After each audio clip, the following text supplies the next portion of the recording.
गठबंधन की सरकारें आ रही थी। जब स्टार्टिंग हुई थी ना हमारी पॉलिटिक्स की, तो एक इकलौती पार्टी थी ताकतवर, कांग्रेस। ये अकेली छाई रही बेटा 1947 आजादी से 1977 तक। इसकी विपक्षी पार्टियों की बात करें तो जनसंघ एक पार्टी हुआ करती थी, जनसंघ, जनता का संघ। ये पार्टी कुछ भी नहीं कर पाई। इसी पार्टी ने 1980 में आके अपना नाम बदला और ये बन गई बीजेपी। जनसंघ ही क्या बन गई? बीजेपी। 1980 में थी बीजेपी स्टार्टिंग। 80 से लेके लोग हंसते थे कि क्या करेगी, ये क्या फालतू की पार्टी है। लेकिन बेटा 1996 में इन्होंने पहली बार 13 दिन का पीएम बना दिया था, अटल बिहारी वाजपेयी। 13 दिन का पीएम कैसे बना? क्योंकि बहुमत नहीं मिला था 272 वाला। तो ये कहा जो सबसे ज्यादा वोट वाले हैं, सीटों वाले, वो बन जाओ और अपना किसी किसी को जोड़ लो। मोदी जी ने भी तो जोड़ा है हमारे सामने। बन तो गए वो, लेकिन उनका साथ दिया ही नहीं किसी ने। उनकी जितनी वोट थी, जितनी सीटें थी, कम थी। 13 दिन बाद वो हट गए। फिर एक बनाए इंद्र कुमार गुजराल, फिर एचडी देवगौड़ा, कोई नहीं टिक पाया। ये एक ना शुरुआत थी, चाहे लोग हंसे हों। लेकिन सोचो 80 में बनी पार्टी 96 में एंट्री कर गई।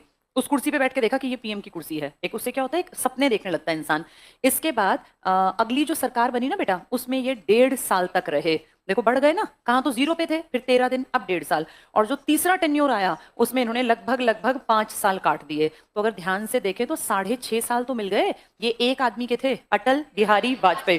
13 दिन के भी वही थे, 1.5 साल के भी वही थे, 5 साल के भी थे। ये जो 5 साल का टाइम पीरियड था, ये 1999 से लेके 2004 का था। इन तीनों टाइम पे गठबंधन करना पड़ा क्योंकि बीजेपी अकेली 272 पर नहीं थी।